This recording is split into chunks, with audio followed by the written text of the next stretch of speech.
കേരളത്തെ അപകീർത്തിപ്പെടുത്തും വിധം അവതരിക്കപ്പെട്ട ദ കേരള സ്റ്റോറിക്ക് ഇല്ലാത്ത സെൻസർ ബോർഡ് കട്ട് എമ്പുരാൻ എന്തിനെന്ന് വിദ്യാഭ്യാസ മന്ത്രി വി ശിവൻകുട്ടി.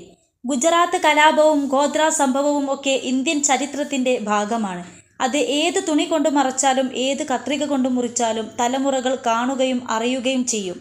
സിനിമയുടെ ഉള്ളടക്കത്തിൻ്റെ പേരിൽ അഭിനേതാക്കൾക്കും സിനിമാ പ്രവർത്തകർക്കുമെതിരെ ഭീഷണി മുഴക്കുകയും സൈബർ ആക്രമണം നടത്തുകയും ചെയ്യുന്നത് മുൻ ചെയ്തികളെ ഭയക്കുന്നവരാണ്.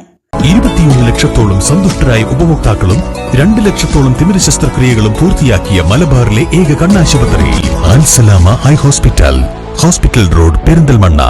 തങ്ങൾക്ക് ഹിതകരമല്ലാത്തത് സെൻസർ ചെയ്യുമെന്ന ധാർഷ്ട്യം വ്യക്തമാക്കുന്നത് ഫാസിസ്റ്റ് മനോഭാവമാണ്.